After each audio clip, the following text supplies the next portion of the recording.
Unlike last week, there was no sort of clear runaway winner from this debate.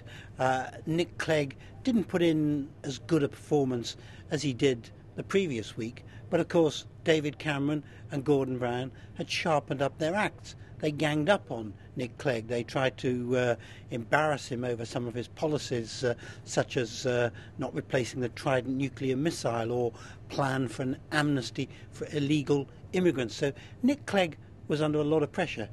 He held his ground pretty well.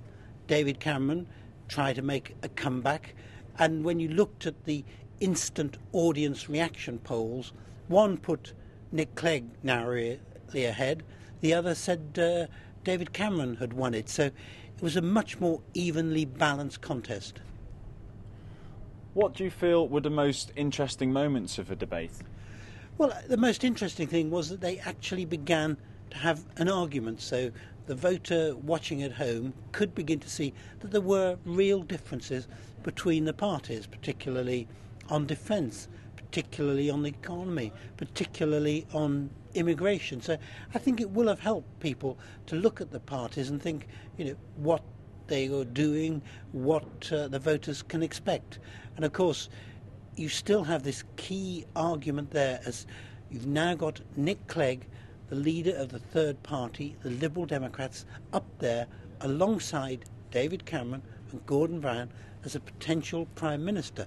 And he certainly performed well, under much more pressure than he was before, but he held his ground, and I think he will still be there as a significant player, which has thrown this whole election wide open. How do you feel the two debates we've had and the debate to come next week, how will that affect the way things go on May the 6th? Well, at the moment, I'm sure that the polls are suggesting that the Liberal Democrats have had a big surge. People have become aware of them. They like this idea of potentially of a hung parliament in which neither Labour nor the Conservatives have a majority, that the politicians have got to talk together and cooperate in some sort of coalition. I think this debate, the latest one, the second one of the series, has kept Nick Clegg and the Liberal Democrats up there.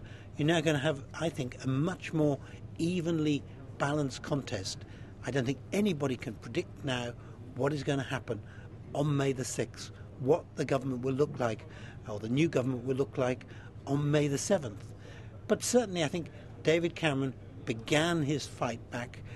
Nick Clegg stood his ground and showed that he can, play with the big boys. And Gordon Brown tried to put across the message. He admitted at the start of the debate, if this was a talent contest, X-factor contest on sort of style, he wouldn't win it. But he says he's the politician of substance who's taken the big decisions. That was the message he was trying to get across. And in the end, it's going to be for the voters to decide. They've got one more of these debates.